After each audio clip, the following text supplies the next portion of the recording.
성경 말씀은 이사야 3장 16절부터 26절까지입니다. 이사야 3장 16절부터 26절까지입니다.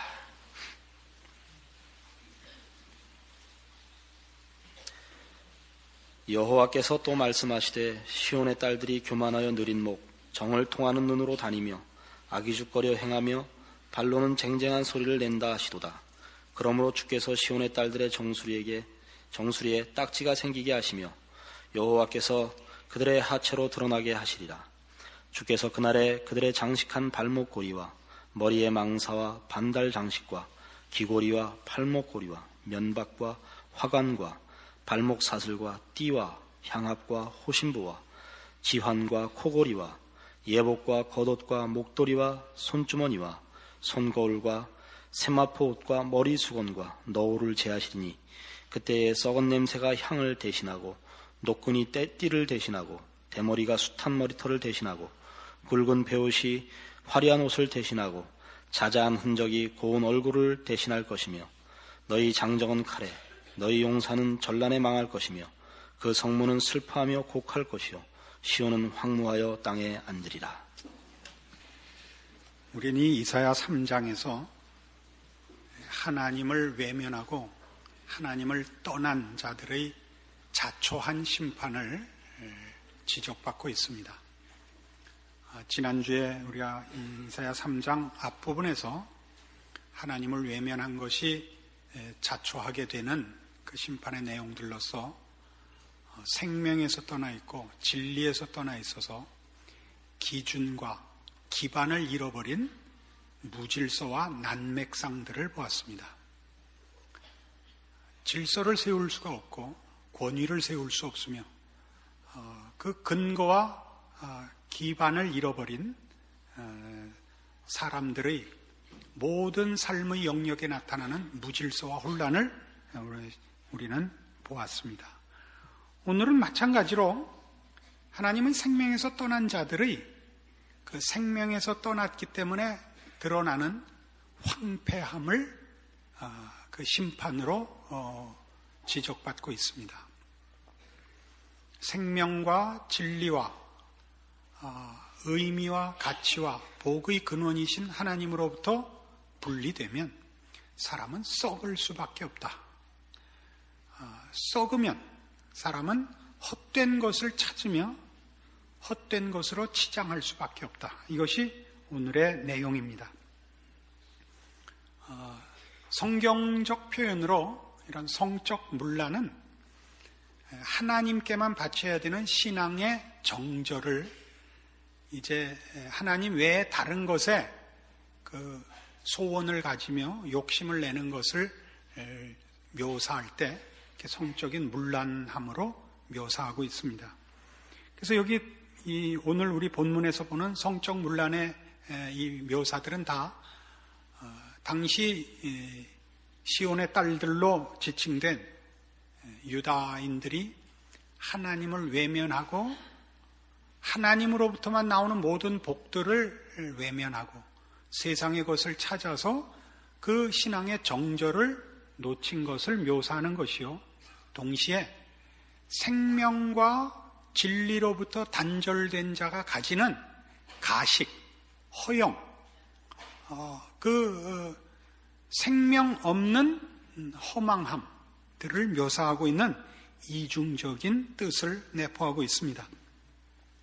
그것이 24절에 그때 썩은 냄새가 향을 대신하고 노끈이 띠를 대신하고 대머리가 숱한 머리털을 대신하고 굵은 베옷이 화려한 옷을 대신하고 자잔 흔적이 고운 얼굴을 대신할 것이라는 표현에 아주 분명하게 묘사되어 있습니다.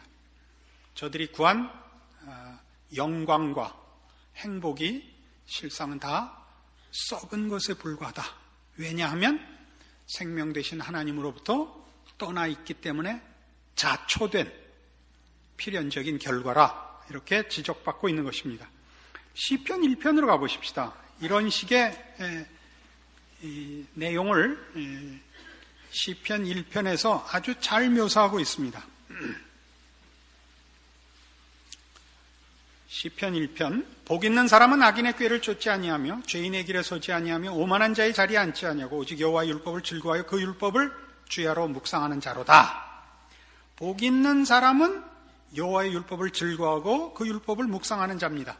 이게 무슨 뜻이냐 하면 하나님께 붙어 있고 하나님으로부터 나오는 진리와 생명을 즐거워하며 그것으로 양식을 삼는다 하는 뜻이죠.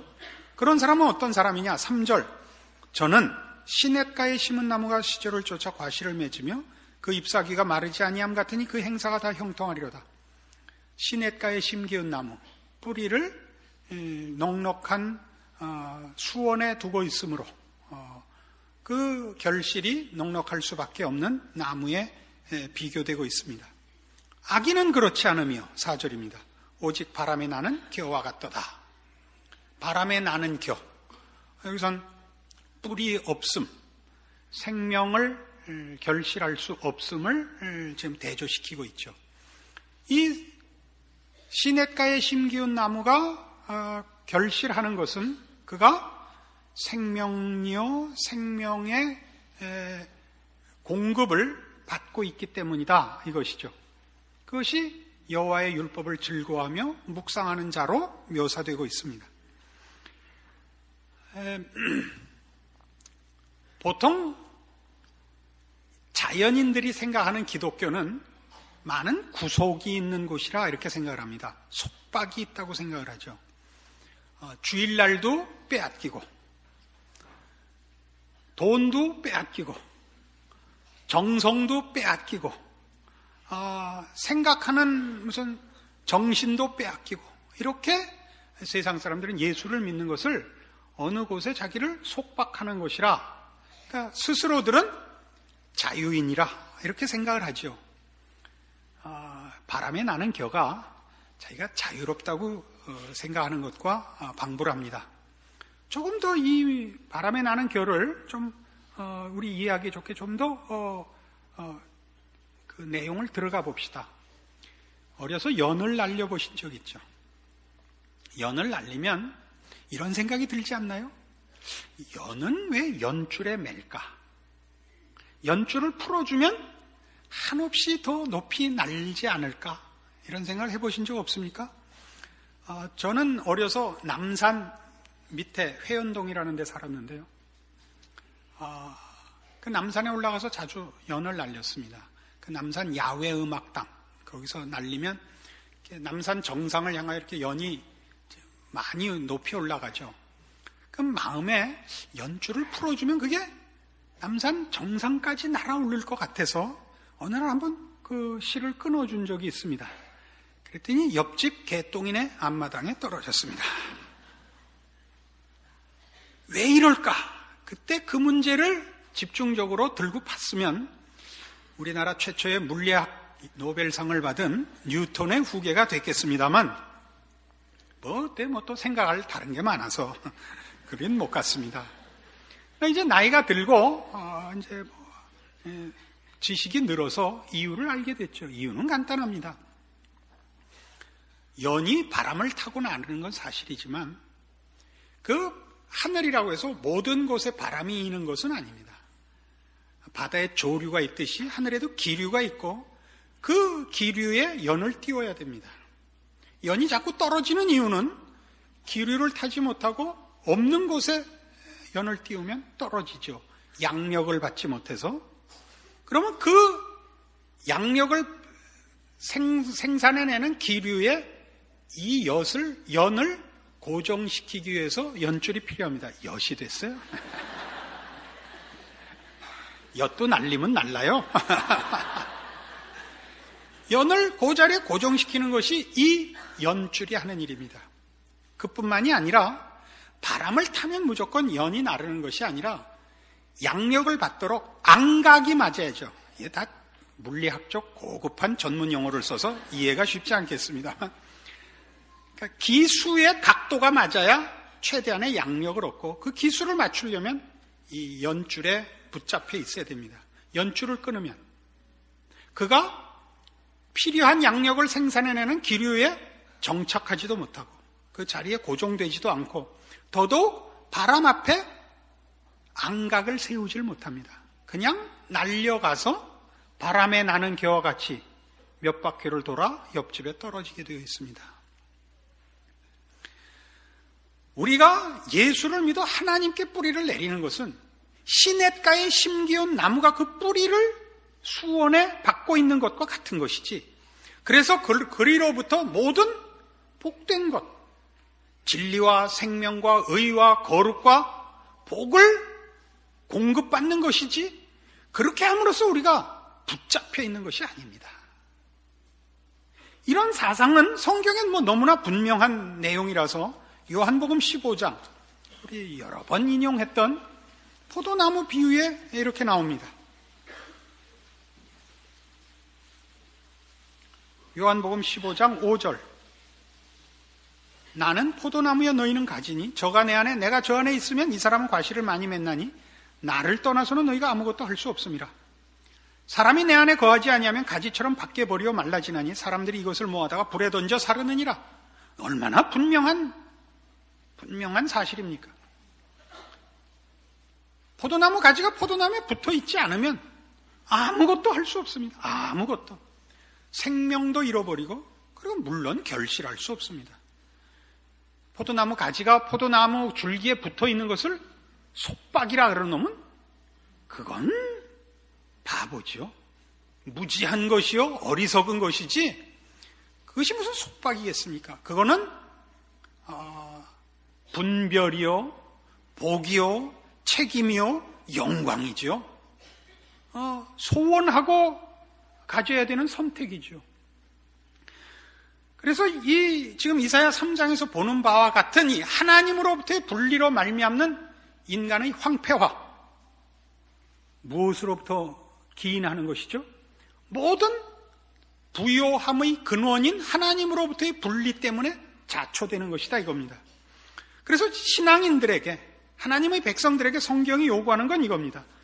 신약 성경 338페이지 디모데전서 2장 9절 말씀 봅시다.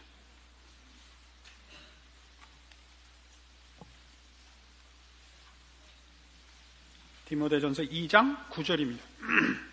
또 이와 같이 여자들도 아담한 옷을 입으며 염치와 정절로 자기를 단장하고 따은 머리와 금이나 진주나 값진 옷으로 하지 말고 오직 선행으로 하기를 원하라.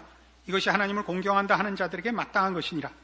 여자만 갖고 뭐라 그런다. 또 누가 그러더라고요. 옆에 가봐요. 3장 2절.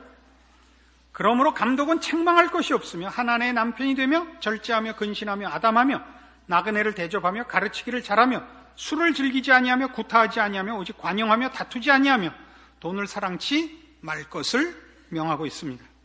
양쪽 다 공통되는 것이 뭐냐면 단정해라 이겁니다. 단정해라. 단정하다는 게 뭘까요? 분수에 넘치지 마라. 자기 자리를 지켜라. 분별하라.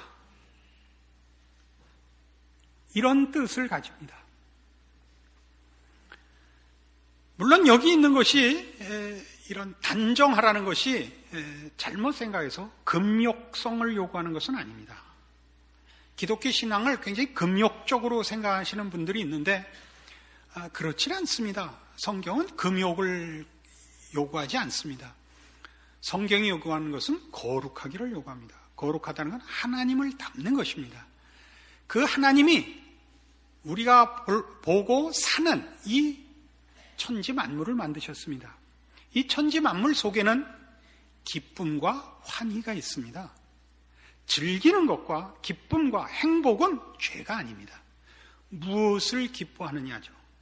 무엇을 즐기느냐의 문제이지, 기쁨과 환희와 감사는 하나님으로부터만 나오는 큰 복입니다. 그러니까 여러분, 예수를 믿으면 남루하게 입으라는 것도 아니요, 무슨 청빈하라는 것이 아니라 분수에 맞으라는 것입니다. 그러니까 이런 고전적인 질문을 생각해 보십시다. 사람은 먹기 위해서 삽니까? 살기 위해서 먹습니까?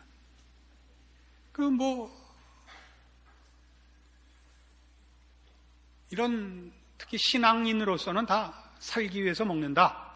먹는 것을 탐하지 않는다. 이렇게 금욕적인 생각을 아마 당연히 가지실 것입니다. 그러나 따지고 보면 우리가 열심히 사는 건 다 잘 살자는 것이고 행복하자는 목적을 가집니다. 의미 있자든가 가치가 있자는 것도 하나의 행복입니다. 말하자면 사람은 살기 위해 먹는 존재가 아니고 먹기 위해 사는 존재입니다. 꼭 먹는 것만으로 제한된 먹는 것이 아니라 기쁨과 행복과 보람을 위한 목적을 가지는 인생으로 창조되어 있습니다. 하나님께서 인간을 자기의 형상대로 만드시고 말씀하시고 명하시기를 생육하여 번성하라, 그렇게 명하셨습니다. 인간의 삶은 하나님의 형상으로 지음받은 거룩함과 가치와 보람과 의로움과 복된 것들을 소유하고 누리고 나누고 결실하고 채우고 그렇게 다스리도록 지어져 있습니다.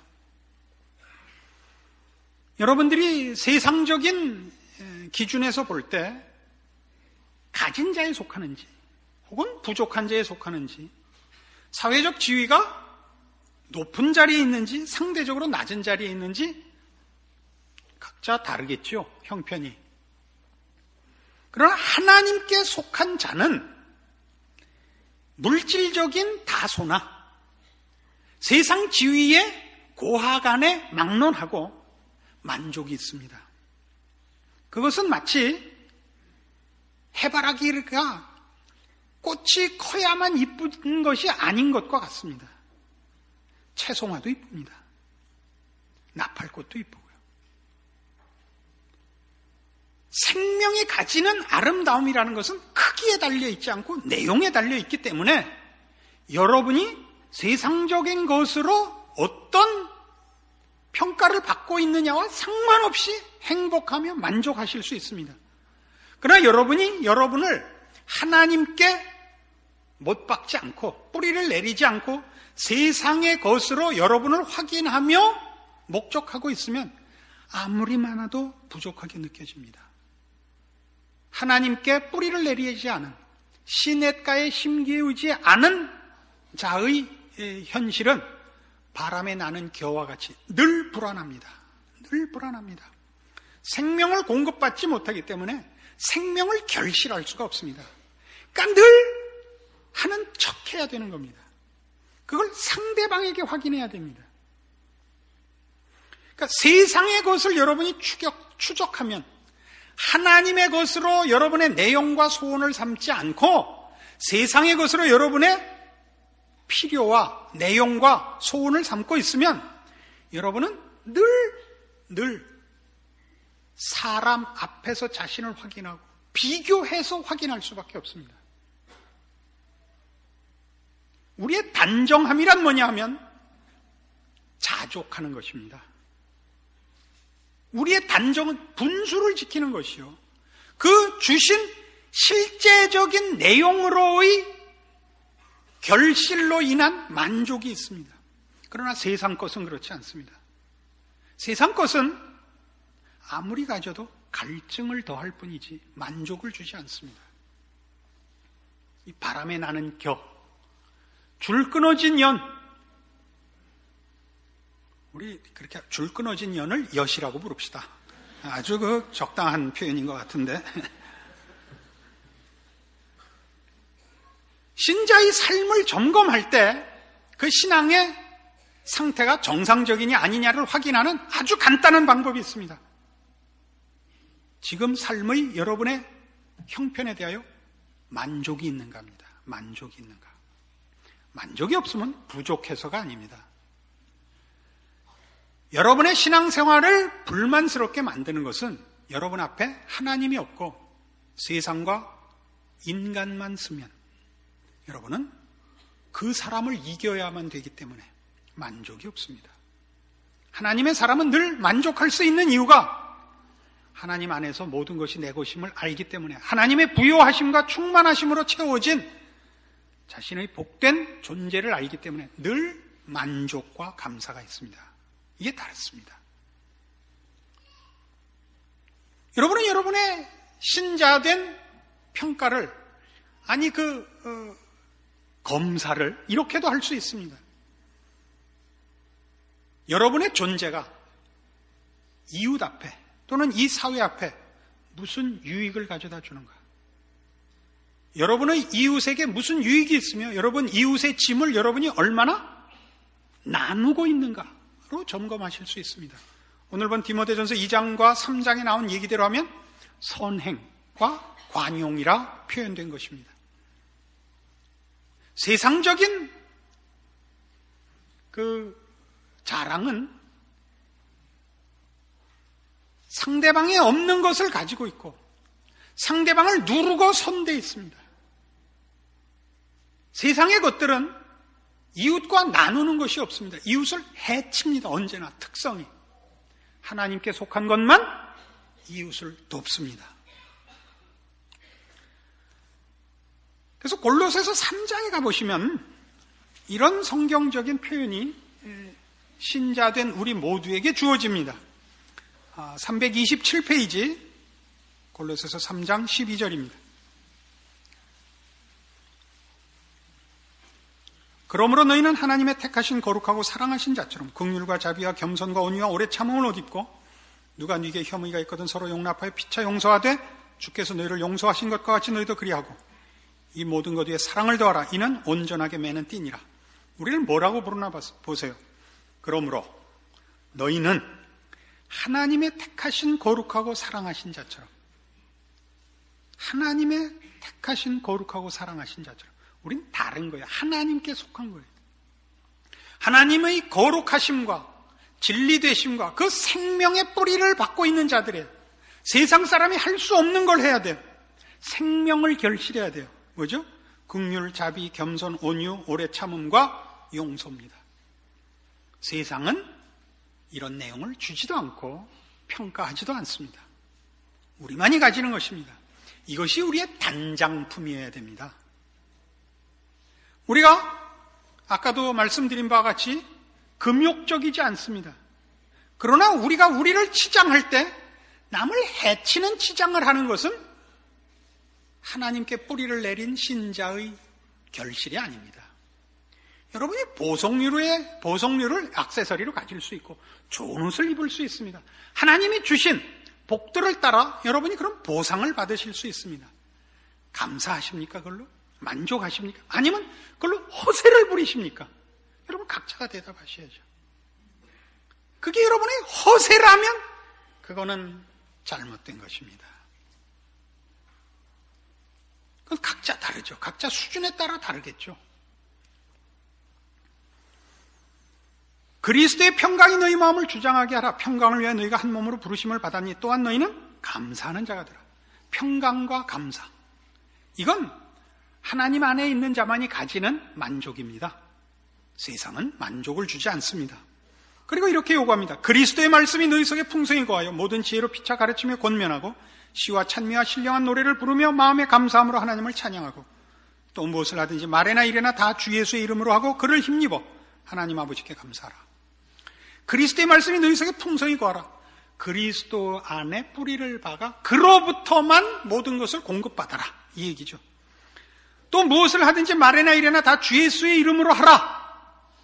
너희가 공급받은 그 생명을 결실해라. 주 안에 뿌리를 안 박을 수도 있고 주 안에 뿌리를 박았는데 그 생명을 결실하지 않을 수도 있죠. 여러분의 소원은 세상적인 것이면서 신앙 고백은 신자라 할 수 있죠. 여러분의 신앙을 이런 뿌리와 결실로 점검하셔야 됩니다. 이 실패는 참담한 결과를 가져옵니다. 오늘 본 우리 이사야서 3장에서는 이 하나님으로부터 분리되고 하나님을 외면한 그래서 일어난 사회적 혼란과 무질서 그리고 이 모든 정신의 황폐는 결국은 한 나라의 패망으로 간다. 그래서 이사야 3장 오늘 본 25, 26절이 뭔가 보세요. 너희 장정은 칼에 너희 용사는 전란에 망할 것이며 그 성문은 슬퍼하며 곡할 것이요 시온은 황무하여 땅에 앉으리라.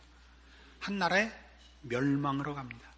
모든 것의 멸망으로 갑니다. 당연하죠. 생명이 없는 것은 다 낡아지고 썩고 소멸되게 마련입니다. 생명만이 자라나는 법이요, 존재를 지키는 법이죠. 하나님의 백성이 되었다는 건 얼마나 복된 것인지 모릅니다. 우리가 우리 신앙에 감사를 가지지 못하고 늘 원한을 가지고 있는 것은 하나님께서 주시고 하나님만이 만들어 주시는 것에 대한 인식이 없는 탓이겠죠. 진정한 복, 진정한 자랑을 모르는 것일 겁니다. 여러분의 행복과 자랑이 어디 있는가? 신자로서 말씀을 근거로 하여 점검하십시오. 그리하여 여러분 자신과 여러분이 속한 사회와 시대를 위하여 하나님의 사람의 자리를 지키셔서 여러분의 행복과 여러분을 통하여 마땅히 결실될 생명의 결실을 만들어내는 여러분들의 존재와 인생이 되기를 바랍니다. 기도하십시다. 하나님 아버지, 은혜를 감사합니다. 하나님의 자녀로 부름을 받고 하나님께 뿌리를 내리고 우리 하나님으로부터 모든 생명과 의와 진리와 복과 복된 것들을 공급받는 하나님의 자녀가 되었기 때문입니다. 그러나 생각해보면 우리는 세상에 늘 지고 우리의 복과 영광을 놓치고 헛된 것을 찾기 일쑤였지 않았나 돌이켜볼 수밖에 없습니다. 오늘 주께서 말씀하셨고 깨우치셨으니 이제는 말씀 위에 서고 믿음을 지키고 하나님만을 붙잡고 물가에 심기운 나무가 되게 하사 철따라 과실을 맺는 하나님의 영광을 드러내는 백성이 되게 하여 주시옵소서. 예수님 이름으로 기도합니다. 아멘.